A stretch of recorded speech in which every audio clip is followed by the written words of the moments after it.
नमस्कार, मैं हूं मनीष मणि और आप देख रहे हैं दबंग इंडिया।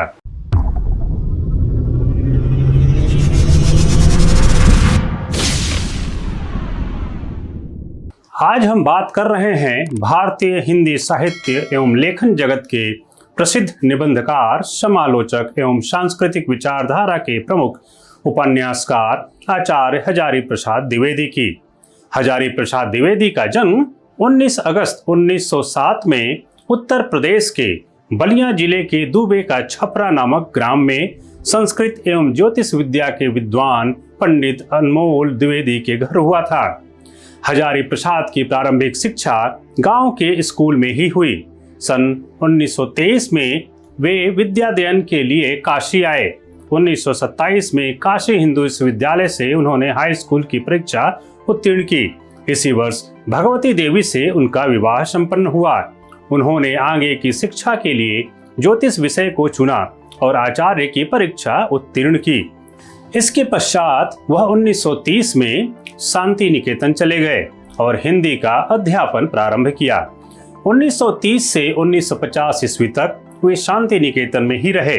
सरल स्वभाव और उदार हृदय वाले हजारी प्रसाद द्विवेदी शांति निकेतन में कार्य करते हुए रविंद्रनाथ ठाकुर से बहुत प्रभावित हुए। टैगोर के संपर्क में आने पर मानवतावाद के प्रति हजारी प्रसाद की आस्था प्रतिष्ठित हुई, जो उनके साहित्य विकास में सहायक रही।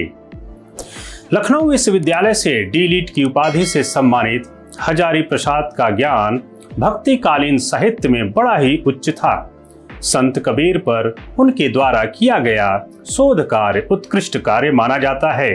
वर्तमान और अतीत के बीच संतुलन बनाए रखने वाले हजारी प्रसाद द्वारा रचित उपन्यास बाण भट्ट की आत्मकथा पुनर्नमा और उनके यादगार निबंध नाखून क्यों बढ़ते हैं एवं अशोक के फूल ऐतिहासिक रचनाएं हैं। उनकी रचनाओं की विषय वस्तु में साहित्य, भारतीय संस्कृति, ज्योतिष, इतिहास और धर्म को देखा जा सकता है। हजारी प्रसाद द्वारा लिखे गए निबंध को दो भागों में विभाजित किया जाता है, विचारात्मक और आलोचनात्मक। इनके निबंधों में दार्शनिक तत्व, सामाजिक जीवन, शास्त्रीय एवं आलोचनात्मक दृष्टि, विचारों की गहनता एवं विश्लेषण की सूक्ष्मता स्पष्ट रूप से दिखाई देती है। उन्होंने सूर, कबीर, तुलसी आदि पर जो विद्वतापूर्ण आलोचनाएं लिखी हैं, वे हिंदी में पहले कभी नहीं लिखी गई। 20 वर्षों तक शांति निकेतन में कार्य करने के उपरांत हजारी प्रसाद द्विवेदी की जुलाई 1950 में काशी हिंदू विश्वविद्यालय के हिंदी विभाग में प्रोफेसर और अध्यक्ष के रूप में कार्यभार ग्रहण किया।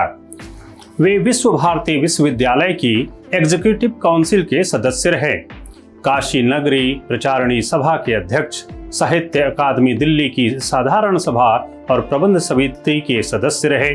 वे राजभाषा आयोग के राष्ट्रपति द्वारा मनोनीत सदस्य भी रहे। उनके कार्यों को देखते हुए भारत सरकार ने 1957 में उन्हें पद्म भूषण पुरस्कार से सम्मानित किया। 1960 से 1967 तक हजारी प्रसाद द्विवेदी ने पंजाब विश्वविद्यालय चंडीगढ़ में हिंदी के प्रोफेसर और विभागाध्यक्ष के रूप में अपना योगदान दिया। इसके पश्चात एक बार फिर वह अक्टूबर 1967 में काशी हिंदू विश्वविद्यालय लौट आए। 25 फरवरी 1970 को उन्होंने काशी विश्वविद्यालय से रिटायरमेंट ले लिया। बाद में हजारी प्रसाद द्विवेदी 1972 से आजीवन उत्तर प्रदेश हिंदी संस्थान लखनऊ के उपाध्यक्ष बने रहे। साल 73 में उन्हें आलोक पर्व निबंध के लिए साहित्य अकादमी पुरस्कार से भी सम्मानित किया गया। 19 मई 1979 को ब्रेन ट्यूमर से आचार्य हजारी प्रसाद द्विवेदी का निधन हो गया।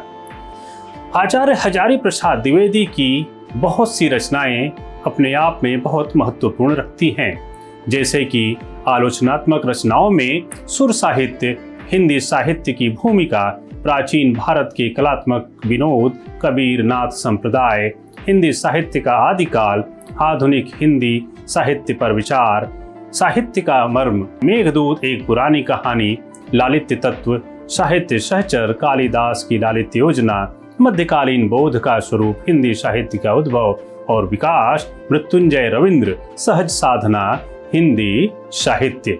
इसी प्रकार उन्होंने बहुत से निबंध भी लिखे, जैसे कि अशोक के फूल, कल्पलता, मध्यकालीन धर्म साधना, विचार और वितर्क, विचार प्रवाह, कुटज, आलोक पर्व, साहित्य अकादमी पुरस्कार, विश्व के दंत, अल्पतरु, गतिशील चिंतन, साहित्य सहचर, नाखून क्यों बढ़ते हैं, अशोक के फूल, देवदारू, वसंत आ गया, वर्षा, घनपति से घन श्याम तक, मेरी जन्मभूमि और घर जोड़ने की माया।